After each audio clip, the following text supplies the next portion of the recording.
Morning, everyone. Are you having a good morning so far? All right, everyone, come on in. Looking like a good room. So I'm Sam. I'm the head of marketing at River. And it's actually my third year presenting at Bitcoin Amsterdam, which has been really exciting. Super happy to be here today and talk to you a little bit about business Bitcoin adoption. So let's get into it if I have my slides over here. I'll probably put it up in a second. That's a little bit ahead. We might want to start. I'll just go back. There we go. So we produced some new research with River on business adoption because we were starting to see a really big trend on this. And in the previous 2 years, I actually presented about our Lightning reports, which we've been doing a bunch as well. So over the past couple of years, we've produced a variety of reports on Bitcoin mining, on the global payments industry, on the Lightning network and the growth that we were seeing there. But then this year we were like, well, there's another theme that's kind of underreported, but there's some really interesting metrics going around that we feel should be reported. So let's make a report about it. Now, up until the start of this year, I was the researcher at River, but since I've been asked to head up marketing and I've hired a new researcher, his name is also Sam, but just wanted to give him a shout out because he's done a huge amount of work on this report as well, and we collaborated on making it happen. So why business Bitcoin adoption grew by 30% in a year is the title of the report. You can find it online as well, but let's dive into some of the key statistics and insights around it. So before we do that, it makes sense to kind of take a look back at like where did business Bitcoin adoption come from? Like what's the timeline here? So obviously Bitcoin being founded initially, in the early years nobody really cared too much about what they could do with their business and Bitcoin, but that started changing as of roughly 2014 or so. Some of you in the audience may be Bitcoin OGs. They may have been around for a long time. And you might have seen Microsoft, for example, first announcing that they started accepting Bitcoin in 2014. And people went wild back then because they were like, wow, this is going to be it. Like every e-commerce store, everything you can imagine, you're going to be able to pay there with Bitcoin. And a bunch of other companies started accepting it as a payment method as well. But then very quickly, people realized that actually Bitcoiners don't really want to part with their Bitcoin too much because they expect it to go up a bunch over time. So it doesn't mean that nobody's paying with Bitcoin, but in general, the trend was HODL for the next couple of years. And people just kept repeating that over and over. But then as of 2017, in the middle there, public mining companies began to hold Bitcoin a little bit more. They were like, all right, let's put this on the balance sheet and start accumulating over time because we believe so strongly in its future. Then in 2020, the game really changed because MicroStrategy, everyone's familiar with it at this point, moved in and started buying large amounts of Bitcoin as one of the first public companies to do so at a very large scale. And they've been buying a ton ever since. They're up to like over 1% of the total supply at this point of all the Bitcoin out there. And it doesn't really seem like they're stopping anytime soon. And so, as of the past couple of years, more companies are starting to pay attention to what MicroStrategy is doing, and they're adding it to the balance sheet as well. Tesla is another famous example of it. They ended up selling a good portion of it afterwards, making a very nice profit, but they're still holding some Bitcoin today. And then in 2023, especially in the US, the game started changing a bit because the accounting rules around Bitcoin started changing, and that's been really accelerating the adoption. Because River itself serves business clients as well, and we're just seeing a tremendous uptick there, an increase in interest from businesses to start putting it on a balance sheet and have some form of Bitcoin strategy. So let's dive a little bit into some of that. Now, this is a graph that we made of the rough Bitcoin ownership distribution across sort of all of the segments of the industry. So on the left-hand side here, you have Satoshi. Sometimes people ask, like, what the hell is Satoshi? Well, that is actually based on a piece of research that identified Satoshi as sort of an early miner, but it's never fully confirmed. And they call this the Satoshi pattern because they could tell, based on the way that Satoshi mined Bitcoin, that it was the same miner adding up all of those blocks. And that's where the estimation of Satoshi owning roughly 1 million Bitcoin comes from, based on that type of analysis, which has been like checked a lot of times over and analyzed many times over. But none of that Bitcoin ever moved. And then you have the other category, which has like a variety of like firms and things that aren't necessarily like operating businesses. we have lost Bitcoin by estimation, which is very wishy-washy. It's very hard to estimate. There's tons of people that have gone over this. That is probably at most 3.7 million, which is about 17.6% of the supply. And then we start getting into the bulk of it, the individuals. And by my estimation from roughly last year, basically between 80 and 130 million individuals own Bitcoin today. And I'd say a closer estimate is probably around 105 to 110 million. Now, the big question here, the big evolution we're starting to see gets into the blue part of the bar graph here. Because the blue part is starting to eat into the supply of the individuals. They're starting to buy up Bitcoin and add it to the balance sheet. And today, that's a pretty small amount. It's just 3% for businesses and about 5% for ETFs. But they are starting to buy Bitcoin. And who's selling? Satoshi isn't selling. The lost Bitcoin, you know, some of that will get reactivated because it wasn't really lost. But for the most part, it's individual selling. And the big question for all of you is either, will you fall for these businesses and ETFs, like manipulating the market a bit here and there, fooling you into thinking it's not going to go up after all, and selling to them?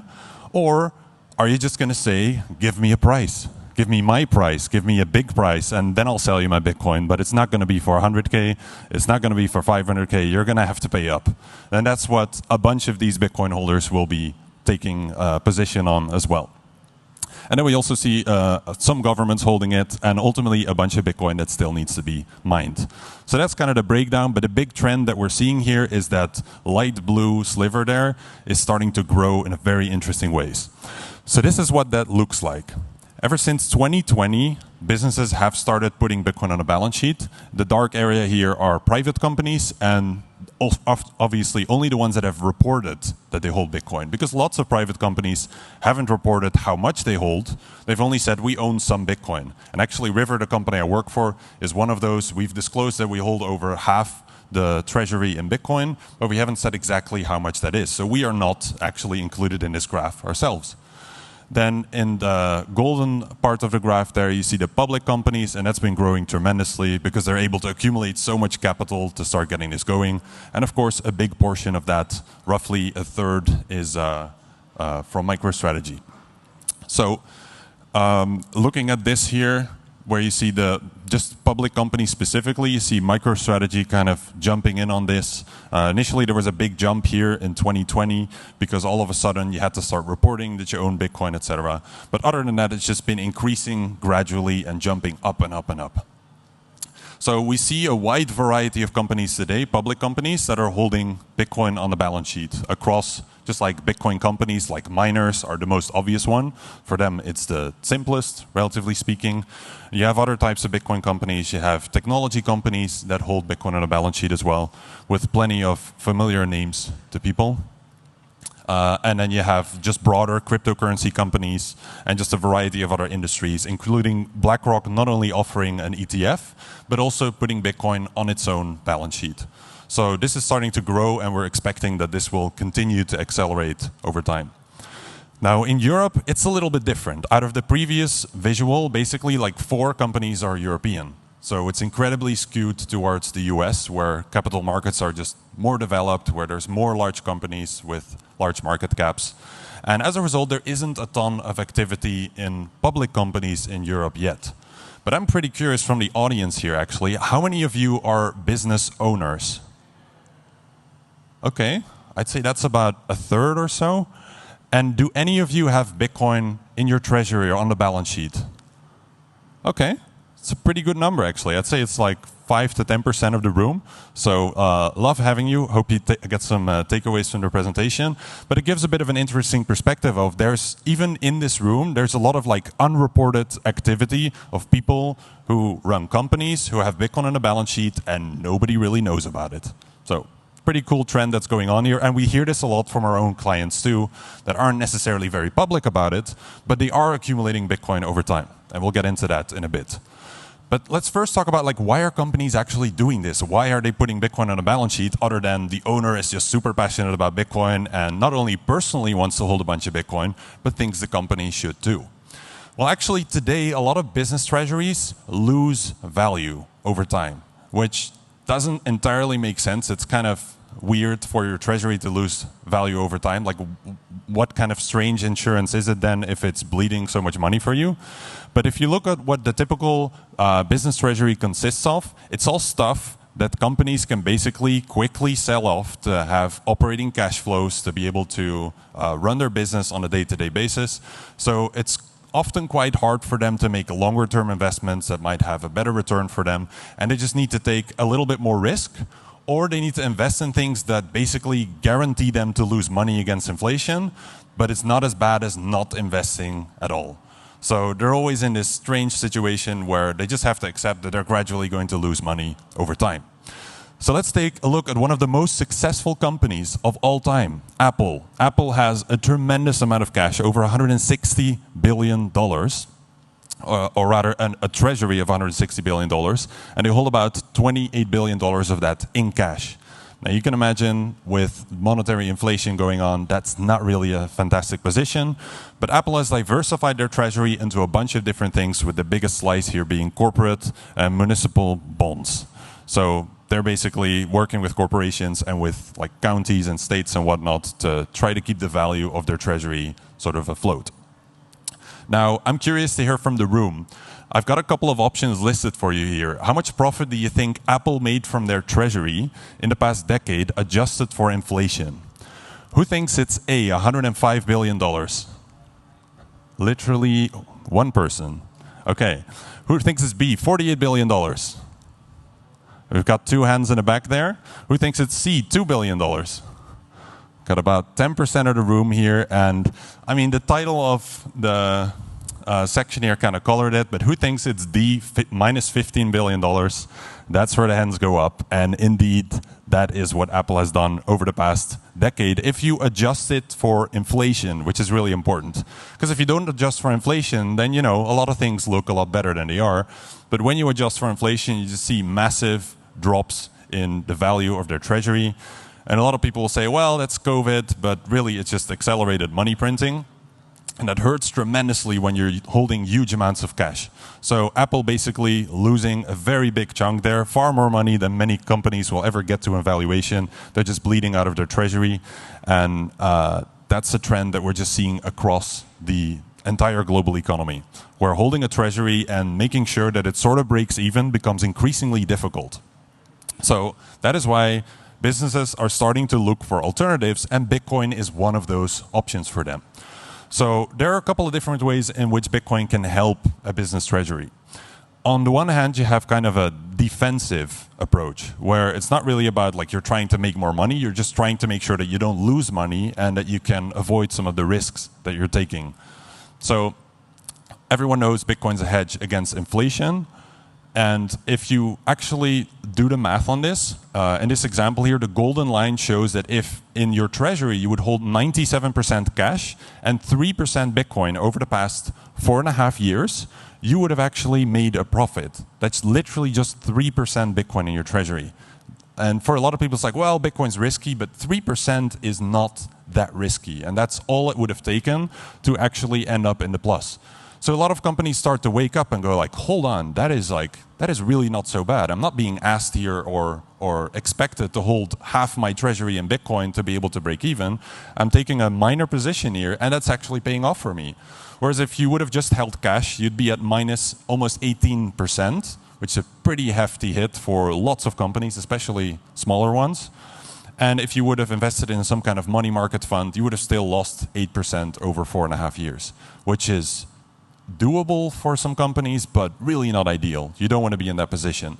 So you can imagine that more and more companies are starting to run the math and realizing, okay, we got to take some kind of action because nobody's coming to fix this for us. And you're entrepreneurs and you get that you have to take action yourself to fix the problems you're facing. So it's not just a hedge against inflation, actually, but also against bank failures and against bank opening hours, in a way, which we've seen play out in a couple of different ways. So if you look at the standard banking hours here, banks are actually closed like 76% of the year if you run the math on opening hours that they have, which is pretty wild when you're running a business that, you know, many entrepreneurs are just on 24/7, and only being able to be allowed to move money within certain time frames or only being able to get service from them within certain time frames, it's a little bit dated for where we are nowadays. Whereas Bitcoin, it's always open. And we see this whenever there's like panic in global markets during a weekend. What crashes first? It's Bitcoin, because that's the only thing that people can sell off if they want to. If they need cash quickly for whatever reason, or if the bank isn't working, they can always get to their Bitcoin. So people often misinterpret this as like, oh, Bitcoin's not a hedge against inflation, or it's too volatile or whatever. It's like, no, it's helping people in that moment when it's actually dipping a bit. But Bitcoin helps with these situations, and we've seen this play out as well in the US, where some banks, unfortunately, for a variety of reasons, ended up folding, and there may be many more that follow in the future. So then companies also start paying attention, like, hey, if I hold a little bit of Bitcoin in my treasury and I need to pay people out for the past 2 weeks or for the past month, then I can dip into that reserve that I have there, rather than my bank telling me, yeah, I'm sorry, we had a bank run, we don't have any money for you, so I don't know how you're going to pay your employees, but there's nothing we can do. Or just wait for the government to bail us out, and might take a couple of days of paperwork. I don't know how that stuff works. So pretty big issue there. On the other hand, Bitcoin can also be an offensive asset, where you can actually use it as part of your business treasury to get an advantage over other companies in your industry that don't hold Bitcoin. And we're seeing this get used a lot, with the biggest example obviously being MicroStrategy there on the right-hand side. They've just ridiculously outperformed the Nasdaq and the S&P 500 and virtually almost anything else. And if you kind of compare Bitcoin against things like the S&P 500, gold, and bonds, and you look at this thing called the Sharper ratio, which basically checks how volatile is this actually, how risky is this to hold as an asset compared to other things, then actually Bitcoin is no more risky than S&P 500 over the past 5 years. And it has significantly outperformed it by like 3 times. So again, a lot of companies look at those numbers, and the more time progresses, the more of them begin to wake up and realize, well, we should probably look into this thing and do something with it. So in the report that we did, we put a bunch of different use cases from companies across a large variety of industries to kind of map out like how are these different companies using Bitcoin in their treasury. And they all had their own stories, their own reasons, their own use cases to adopt Bitcoin as a treasury asset. For example, the Tahini's is a restaurant chain that's just gradually building out, adding more and more restaurants, but also realizing we're probably not going to have a retirement. So we need to stack in Bitcoin and actually make sure that we build up our retirement in Bitcoin. And that was a massive reason for them to start adopting it. And you have the football club Real Bedford here. I don't know if any of you went to the Cheat Code conference, or if any of you were What Bitcoin Did listeners in the room. A good bunch. So you probably know the story here of Peter McCormack, the host of the formerly biggest Bitcoin podcast, but currently still running a wider audience podcast. He bought the football club Real Bedford, put a bunch of Bitcoin in the treasury, and by them having Bitcoin, they're trying to rise through the leagues of English football and get to the Premier League. And by having more funds over time available than other clubs around them, because they expect Bitcoin to go up over time, they have a huge competitive advantage compared to all these other clubs that don't have this kind of benefit. So again, there's lots of different ways when you start thinking about it in which this can add a ton of value to a business. So why is business Bitcoin adoption accelerating now? I've touched on it a little bit already, but there's a couple of underlying foundational reasons why now is really the time it's beginning to happen. I've already mentioned the liquidity that's been going on, but if you compare just 4 years ago, in 2020, Bitcoin's market cap was under $100 billion, just 90 billion, and there was almost no institutional liquidity. So if you were a big public company and you wanted to get in on Bitcoin and actually put billions into it, you were going to massively move the price. Which also means that if you're a big company, you need to sell it off, it's much more likely that you make a loss and the price tanks.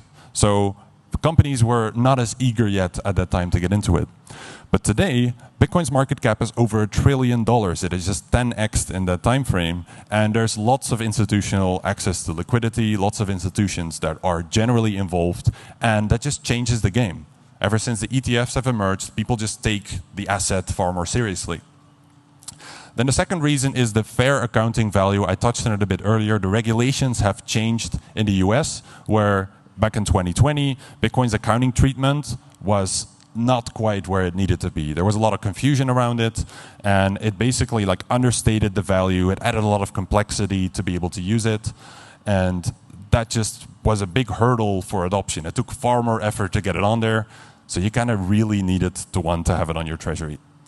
But now in 2024, it's going to be accounted for at fair value. And you actually, when you put it on balance sheet, it's worth what it's worth, and you don't have to jump through all of these hoops to get it on there. The third reason, I already touched on it as well, like Wall Street is now involved. Just looking at the numbers, in 2020, nobody really cared. It wasn't big enough yet. Nobody took it seriously enough yet. And there weren't too many various products and ways to get into it. But today, 60% of the top US hedge funds have Bitcoin positions, allocations via ETFs for the most part. That's a really significant number. And it's one of those data points where I think if you show this to people who are skeptical about Bitcoin, and they're like, so why are all the top hedge funds, or not all of them, but 60% of them, why are they buying it? Right? There's got to be a reason. Usually they're onto something. And then all of these big firms, you've heard all of the names before, are also getting into Bitcoin now. So it just changes the game entirely. And the fourth and final reason is just time passing. For a lot of people, they're skeptical about this thing, similar to how it was with the internet. Is that going to stick around? But the more and more years pass, the more convinced people get.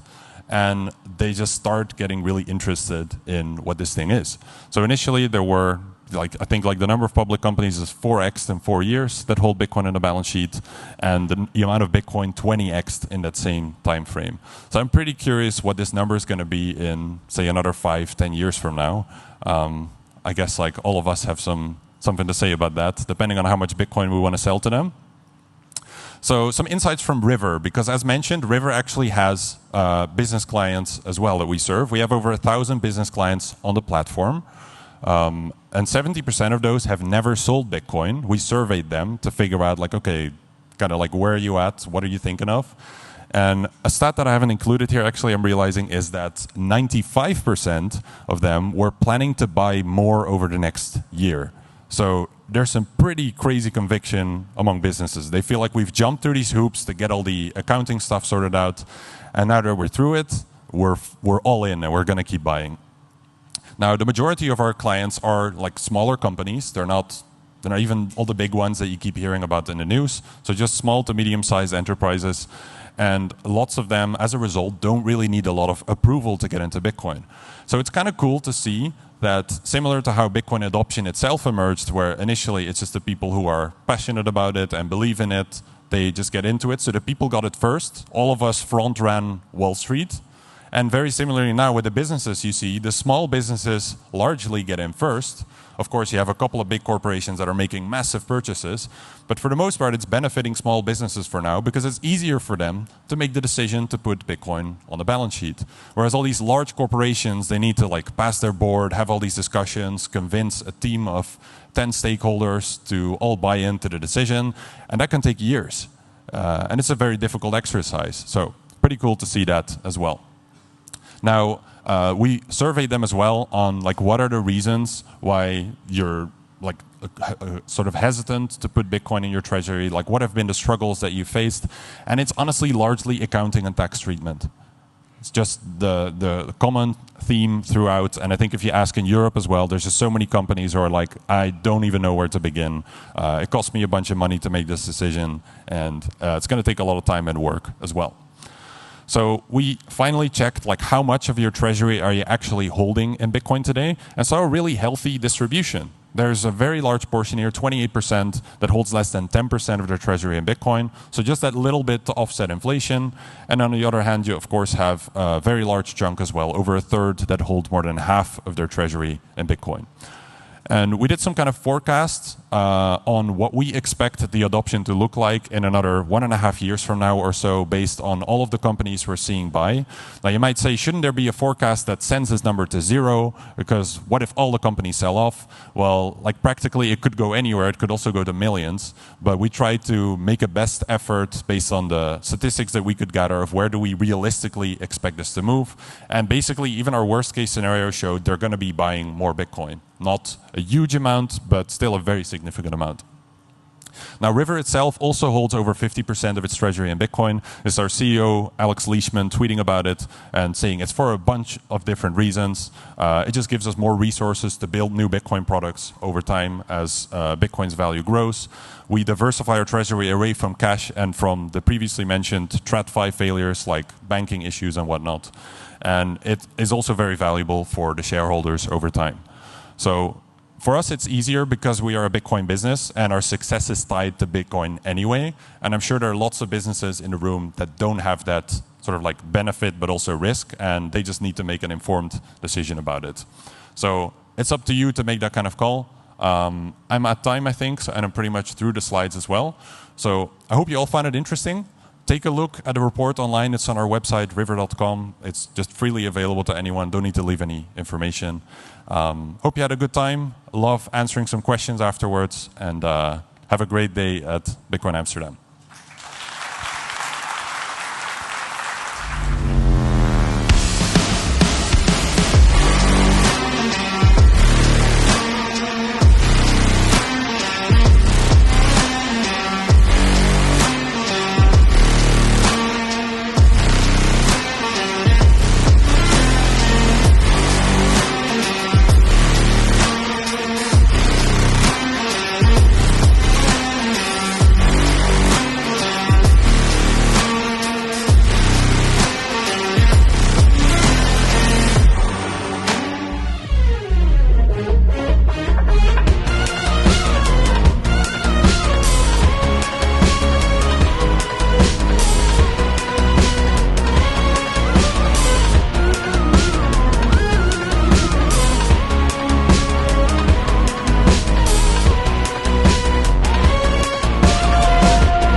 Is your company ready for the next evolution in financial strategy? Bitcoin for Corporations is your partner in securing the future of your business. With exclusive membership benefits, our comprehensive masterclass, and a network of trusted service providers, we provide the insights and resources to help you incorporate Bitcoin into your financial strategy, ensuring stability and long-term value. Strengthen your business. Innovate with confidence. Bitcoin for Corporations, protecting your treasury and positioning you for the future.